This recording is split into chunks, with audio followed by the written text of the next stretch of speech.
The African Hebrew Israelites journeyed from gritty American cities to the golden sands of the Promised Land. We're direct descendants of the biblical Israelites. Israel is our land. Why don't we go there? We believed that we were going to be accepted. Our plans are to establish the kingdom of God. But the Israeli government saw things differently. הכת מחנכת את חבריה להיות חוד החלוץ של 40 מיליון כושים מארצות הברית, שלדעתם הארץ שייכת להם.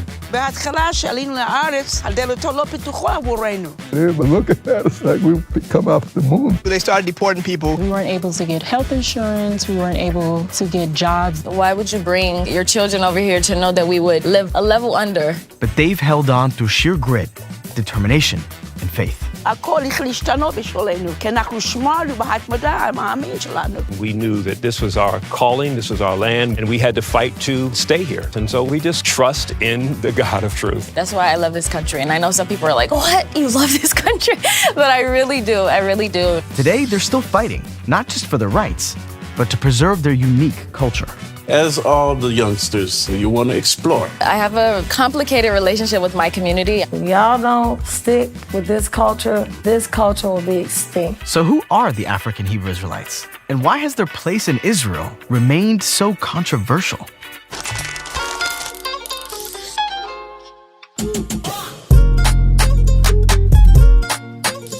Me and my sister, we're planning to move here to Tel Aviv. The center of my life is moving from the south to the center now. So I'm realizing it as I'm talking. I'm like, yeah, this is a huge move. Huge may be an understatement.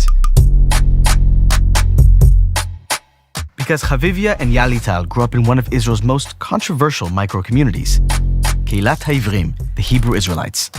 To understand why their move is such a big deal, let's take a trip down south.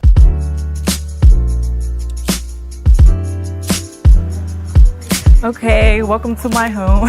My mom has 8 kids.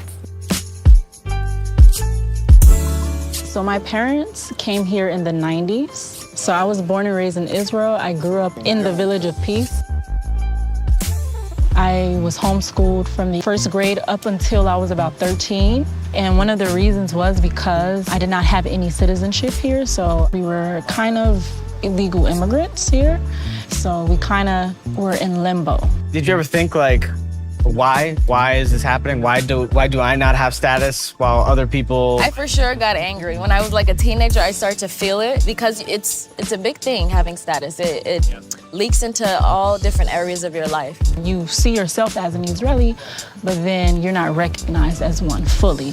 And so those things cause anger, they cause frustration, they cause contemplations like, is my place really here? Is it elsewhere? Do I remain here? Do I leave? Because what it boils down to is living a life of dignity with rights. Yalital and Kavivia's story echoes the experience of the entire African Hebrew community. Homecoming, hardship, and a struggle for acceptance. It's a narrative I'd been aware of for years, but it wasn't personal until I met Ashriel Moore at university. You were born and raised here. Right. So take me through what it was like growing up in this community. I think one of the most beautiful things about the community itself is that you have a family of 2,000 people that you're born right into. There's the African proverb that says it takes a village to raise a child. And that's really what we experience here. Their home base is in the southern Israeli city of Dimona, in a neighborhood called the Village of Peace, an urban collective, or kibbutz, that they built from scratch. The story of how a group of Black Americans made the Israeli desert bloom began halfway across the world, with a metal worker in Chicago formerly known as Ben Carter, who later took the name Ben Ammi, Ben Israel. Ben Ammi came of age as the fight for racial equality in the US was reaching a fever pitch. He tried to make sense of the systemic inequality that beset his community. Hebrew Israelism seemed to have the answers. Hebrew Israelism is a theological movement that emerged in post-emancipation America, built on the conviction that enslaved Africans were at least in part descendants of the ancient Israelites, and that racism and discrimination were the consequences of spiritual disobedience. You might have seen Hebrew Israelites like these online or on a street corner shouting vile obscenities about Jewish people. But Hebrew Israelites are not a monolith. They span from radicals to rabbinic-style communities who view themselves as part of the wider Jewish world. Although Ben Ammi's parents were Baptists, they told him his ancestors were Israelites, and that one day, their people would return to Israel. Over time, This idea resonated with Ben-Ammi more and more, drawing him closer to the Hebrew Israelite belief system. America is the land of the captivity, the land of horrors. It was never to be the land of blessings for our people. We were put there to be punished. Ben-Ammi's star rose quickly among his fellow congregants, who came to see him as their anointed leader receiving revelations from God. In 1966, Ben-Ammi told his community that he had a vision from the angel Gabriel that changed everything. Ben-Ammi is in Chicago. Chicago was like the heartland of what would you call progressive and dynamic black thinking. And so in 66, when he gets the vision, it's like right after the Watts and the Newark riots and right before a huge conflagration of social disorder in America. ואני שמעתי דברי אל עליון, וגילה לי שעלינו להכיל את היציאה מארצות הברית וחזרה לארץ ישראל להקים את מלכות אל. He said, are we Hebrews or not? He said, if we Hebrews, why don't we speak Hebrew? And if it's Israel is our land, why don't we go there? And so Ben-Ammi began studying Hebrew. We had a teacher by the name of Naphtali, and he taught us basic alphabet, so forth and so on. The vision led to a split with the elders of his congregation, who wanted him to wait for a miraculous deliverance. But Ben-Ammi felt the time had come for action, for him and his people to retrace their steps back to the land of Israel. And this meant returning first to West Africa. Our fathers, when they left out of ancient Egypt, did not enter straight into this land. They had to go via the wilderness to purify themselves and to cast off the ways of the decadent society from which they came. We had to do the same thing. In West Africa, they would cleanse themselves of everything that plagued them in the spiritual wasteland of America. We needed a wilderness, and so we knew we came from West Africa. We know that the slave trade brought us from that direction. And there was Liberia, whose constitution required that they open their doors to any of us that wanted to return. And indeed, by 1967, everybody was in Liberia. From urban Chicago all the way to the bush in Liberia. When I said bush, I said jungle. A place where black mama and green mama snakes were, they were everywhere. That's where we were very poor, we got very ragged, and we had very little to eat. For the first 6 months, we almost starved. Had the stomach sticking out, and we had malaria, hepatitis, we had every kind of thing. We had dysentery, but believe me, being away from the United States in the jungles was much better to us, because there we were away from the hatred, from the racism, from the discrimination. But soon, it was time to fulfill the vision. In May 1968, Ben-Ammi and another pioneer known as Prince Chizkiyahu landed in Tel Aviv. Nasi Chizkiyahu, that's Prince Chizkiyahu. He's the one that came with Ben-Ammi in 1968, and Ben-Ammi left him here. He didn't know it when he left Liberia, but Ben-Ammi left him here with the assignment to learn the language, to learn the land, make friends, and be prepared to receive the rest of those who came from Liberia. Chizkiyahu went to work on a kibbutz on Israel's coastal plain. Prince Chizkiyahu told the officials there at the kibbutz he had some more brothers like him that wanted to come. He said, if you got more like him, we'll take 10, 20 like you. But the kibbutz leaders were shocked when instead of a group of hardworking men, a group of 5 families with children showed up on their doorstep, ready to become new Israeli citizens. So initially when we arrived in Israel in 1968, we came under the law of return. The law of return then said that anyone who has that affinity and who has that connection and desires to reconnect with our ancestral home, then they're welcome to come. Aliyah chofshit lamidina ivrit, freedom of aliyah to the Hebrew state. And so by us being Hebrews, then we said, okay, great, we're coming home, not a problem at all. And we believed that we were going to be accepted. But the African Hebrews didn't look like Jewish communities Israel's immigration authorities had encountered before. Unsure of what to make of them, the state split the difference. They gave the families 3-month tourist visas, but also found them housing in Israel's south and granted them permission to work. But when a second, larger group of African Hebrews arrived in 1969, and more followed after that, the authorities' antenna went up. And this coincided with a change to Israel's citizenship laws. In 1970, when the law was amended, and they then added the definition of who is a Jew, and who was a Jew meant somebody who either converted to Judaism and didn't hold on to another religion, or who was born to a Jewish mother. We couldn't prove those things because we had come out of 400 years plus of enslavement in America. And as a result of that, the people who had received legal status in 1968-69, that legal status then was revoked. And so they started deporting people from the community with the The reasoning being that we were illegal aliens in Israel. And there was nothing else left for us to do but to fight that. In the years following the first deportations, the African Hebrews fought in court, staged protests, and even renounced their American citizenship, but to no avail. And for decades, the African Hebrews lived on the periphery of Israeli society. The rabbinic authorities disputed their qualifications for citizenship, and their alternative lifestyle was bewildering to some Israelis. They were vegans, a diet considered fringe at the time. They practiced polygamy, which was functionally banned under Jewish law. And their utter devotion to Ben Ammi and calling themselves a kingdom seemed cultish to some in the outside world. Israel offered the African Hebrews the opportunity to officially convert to Judaism and receive citizenship.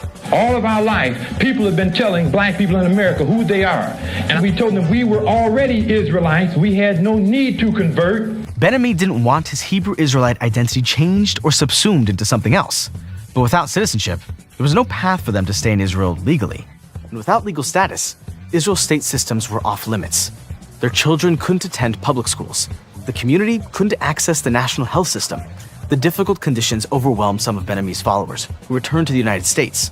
But the majority stayed, and even more arrived, setting the stage for a hostile showdown between Ben Ammi and the Israeli state. They've misquoted us, of course, saying that we said we were going to take the country and run the Jewish people out. But what we did say is that no unrighteous government will last in Israel. And the present government in Israel is an unrighteous government, and it will not last. To the Israeli government, Ben Ammi's provocative statements confirmed their suspicion that the African Hebrews thought the Jewish inhabitants of the land were illegitimate, and that they weren't interested in accepting Jewish sovereignty in Israel. And despite the government's objections, the African Hebrews kept entering the country under the guise that they were visiting tourists and then overstaying their visas, deliberately flouting Israel's immigration laws. But from the community's perspective, the state's rejection seemed a lot like racism. As we have remained and continue to go in these circles, we see Jim Crow has peeped his head up here in Israel, and we're being abused with what we call intellectual racism. They felt their identity was being interrogated, while Jews from other far-flung places in the world were accepted as citizens. And yet, despite feeling rejected both religiously and racially, the African Hebrews were not deterred in their desire to become contributing members of Israeli society. אין לכם לפעמים מחשבות שכדאי אולי לעזוב את הכל ולחזור חזרה לארצות הברית? אף פעם, בכלל. אני מעדיפה לגור פה עם הסיפור וכל זה במקום לחזור לשם. We actually had sons who actually went to try to enlist, but it wasn't allowed. We didn't have the status to do that. We were tourists for 20 years. What other force other than Yah Yisrael could have kept us here? Black people didn't have that kind of power that we could just live in a country where we were unwanted. In 1986, things came to a head when the government arrested 46 African Hebrews and planned to deport them. So we decided to protest.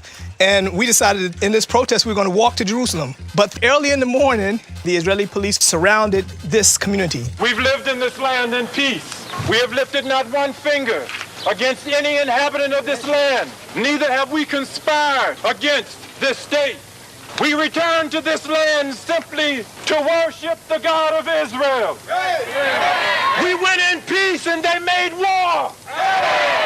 Our mothers are in prison. Our children are in prison. But let all the inhabitants of the world know we're not afraid. For the sake of peace, Ben Ammi canceled the march. The police dispersed, and most of those slated for deportation were indeed sent back to the U.S. But for the community, the day of the show of strength, as it came to be known, became a symbol of their steadfast commitment to the land and to peace. The Village of Peace, that is who we are. It's peace. Within a few years, things finally started to change. In 1990, the ultra-Orthodox Minister of Interior, who had called for deporting African Hebrews, suddenly changed his mind.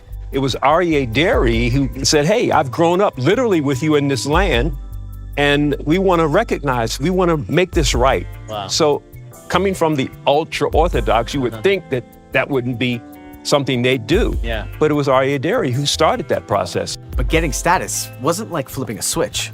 It was more like a steady drip, starting tentatively with work visas. It was around this time that Yalital and Chavivia's mother, Tovit, arrived in Israel. Even though I'm an English teacher, to survive here, I've had to clean house. But I'm not doing it anymore. Not for money. I'll do it to help my loved ones. I was born in South Carolina. I went to the Peace Corps to Rwanda and Cameroon, and I taught English as a second language. When I came back, a friend of mine was a Hebrew. He sold me some tickets. His Excellency Benamy was coming to Atlanta to speak. And I bought tickets from him, being, supportive of a friend. And I actually enjoyed it. I started coming to classes, and I ended up coming to Israel. Loved it. I was just super zealous. It was at this point, when Tovit was just beginning her life in Israel, the tragedy struck her community. Well, my brother Aharon, he was an entertainer. He was also the first sabra male sabra born in Israel when we came in 1970. He was performing at a bat mitzvah, and terrorists broke in.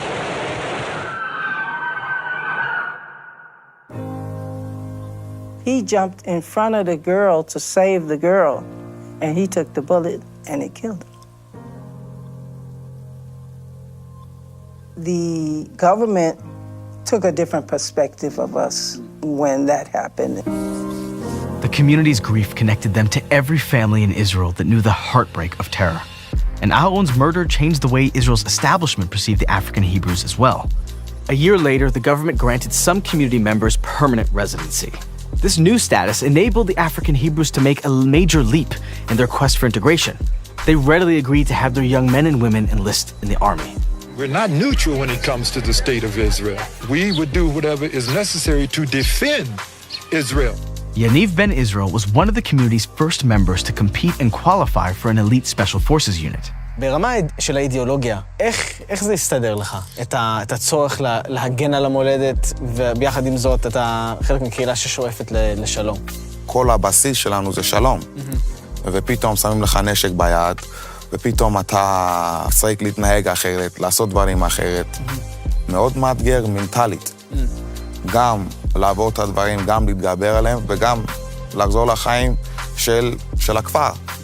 יש סתירה, ברור שיש סתירה, אבל אנחנו מאוד מאמינים שדרך הצבא זה הדרך שלנו גם להגיע ולהתחבר לכל הנוער שיש בישראל, וככה גם דרך להפיץ את הרוב של הקהילה.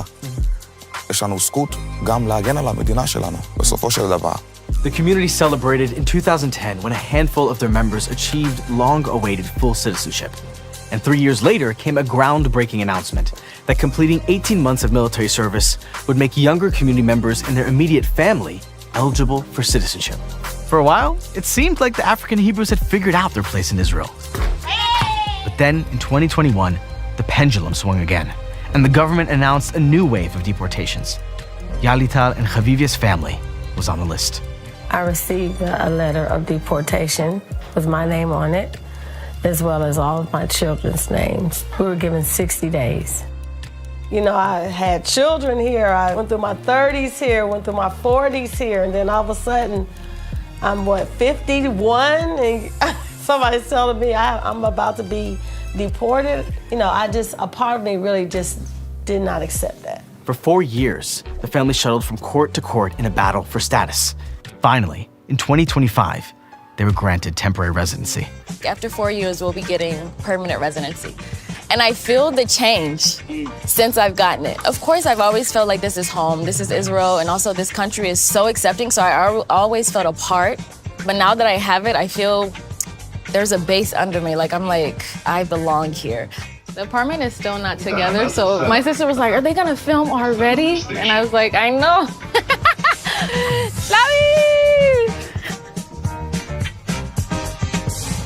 I mean, now we have a couch, a table, a refrigerator. We just don't have our rug. And the rug is gonna really tie it in. Even though you have hardships here, come on now, it's Israel.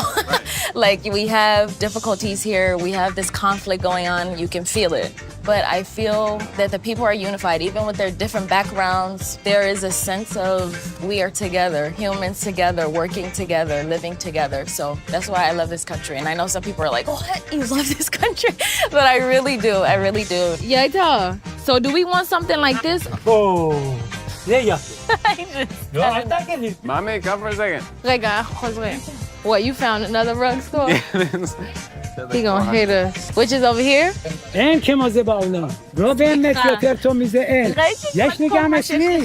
אני אחזור. אם אני צריכה עוד, how do you say carpet? את יודעת מה? שטיח? אני אבוא לפה ראשון. רגע. סליחה. Come on, אני יודעת שלא... My God, he almost Like, ate our head off. This dude.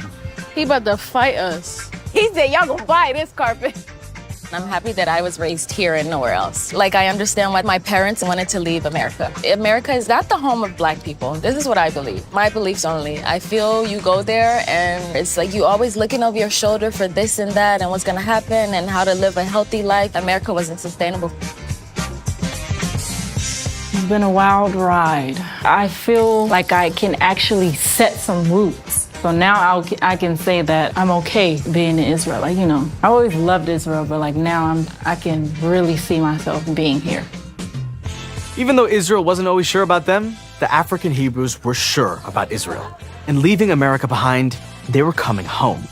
Their commitment to Ben Ammi's vision was deep, living on after his passing in 2014. We are a God-based community. We prefer to use the name Yah. How do you worship Yah? You worship Him in spirit and in truth. It's righteousness and morality. It's a system of living that makes sense in the context of the world we face. We went into captivity disobeying the instructions, so in order to be free, there's no freedom without following those instructions by Yah. Sar Yoshua ben Israel is the Minister of Divine Health of the African Hebrews. Welcome to our Chanutam, our nation store.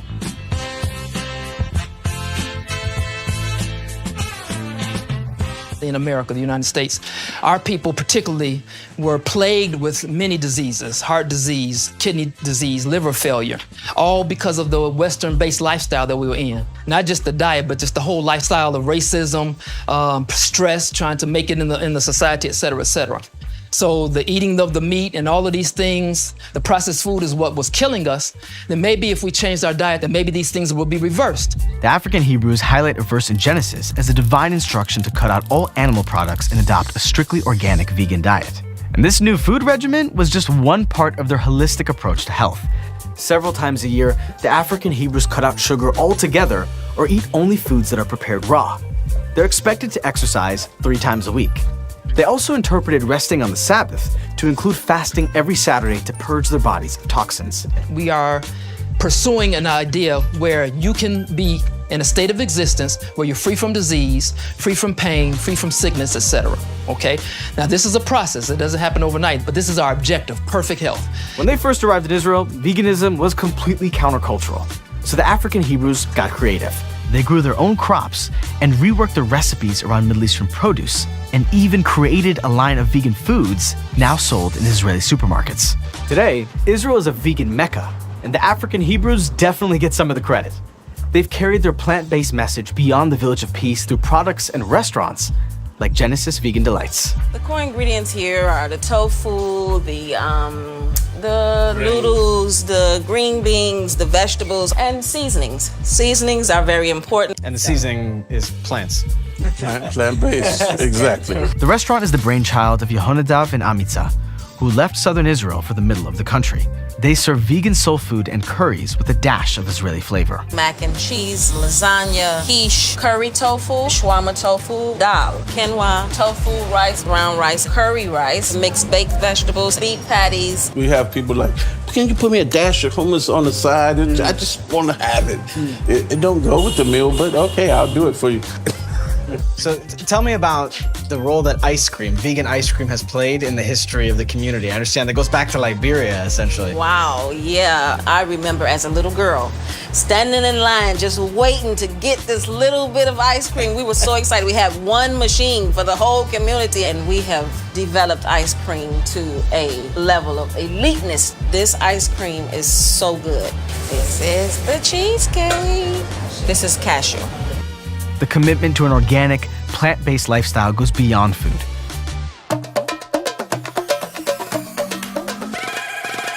The community makes its own clothing, strictly out of naturally occurring fibers. there's a heavy emphasis on West African styles, a deliberate move away from Western fashion influences. It's modest clothing, flowing and loose-fitting, but beautiful. Cultural wear that speaks to divinity and being your feminine self or your masculine self without the European overtones to them. Right now, we're working on school uniforms for our school. During the early decades in Israel, homeschooling was the only option for African Hebrews. But in the early 90s, they were able to build a public school across the street from the Village of Peace, infusing it with their distinct values. פשוט העברנו את המסורת שלנו אל בית הספר. הבית הספר פותח כל בוקר מסדר שבחים, ושבח את הבורא. פותחים בתפילה, עשה דיברות והשמע, רק אחרי זה יש לנו שיר עמי. או ישראל, הארץ של אבותינו, אהובת יחווה. חיים, אחווה וחירות תמיד בקרבה. ארץ שהשבטים מתיישבים תחת מגן יהודה. תוכל לדבר קצת על הדמויות פה על הקיר? כן, פה אנחנו מהיסטוריה, מסוג'ורנל טרוף, מרקוס גרבי, פרדריק דאגלס, מלקום אקס, כולם דיברו על אותו זהות. אבל לא נתנו בורא להם לפרט את זה כמו שצריך, כי בן-עמי הביא את הגאולה, זהות למה? בן-עמי הביא את זה לאורח חיים. Ben-Ammi's vision is infused into every element of life in the Village of Peace, including their self-expression.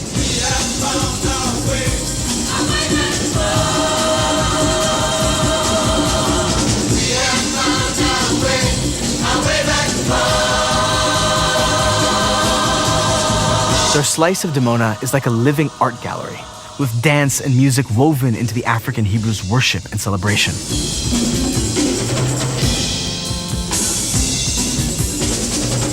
Their songs are a fusion of classic soul music and their connection to God and the Holy Land.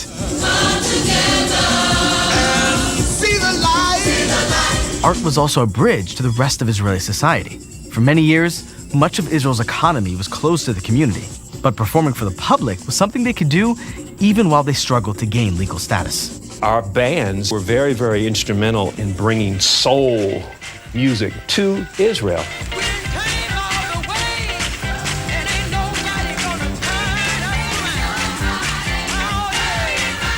And we would do weddings, and we would do bar mitzvahs, and we would do free shows for the military. Their fame even reached international proportions. Israel has sent African Hebrew singers to represent the country twice at the iconic Eurovision Song Competition. Their first Eurovision song became an anthem at Israeli birthday parties to this day.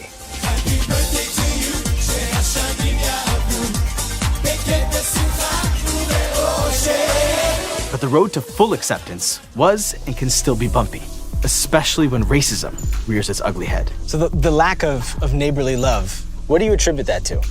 Fear of the unknown, because they hadn't really invested time and energy in actually learning and understanding who we are. And unfortunately, this is usually coming from those people who experienced prejudice and racism, mainly in Europe.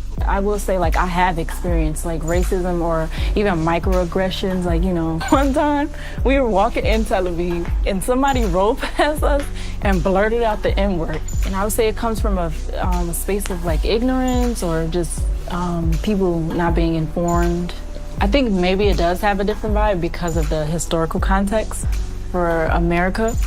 Yeah, they got racism in Israel, but so what? They got it everywhere. Nothing like where I come from. Nothing like the United States. But bigotry hasn't deterred them from serving the country or pursuing life as Israelis. All we want to do is just contribute. Because when we're protecting and defending the land, we're also defending the Village of Peace. And we're defending also all the other residents within Israel. It's more than words. In 2025, Elisha Young fell in Gaza while defending his country. Today, the ground under the African Hebrews' feet seems a bit more stable. They see their future here in the Holy Land. And like any tight-knit community, they wrestle with what it means to straddle two worlds. We're Israelis, but we're also Hebrews because we're integrated into the army. We're learning in the school system here in Israel. And then we also have to go into the job market. So we're Israelis, l'kol davar, yeah? But yet we have another side, and the side is the Hebrew.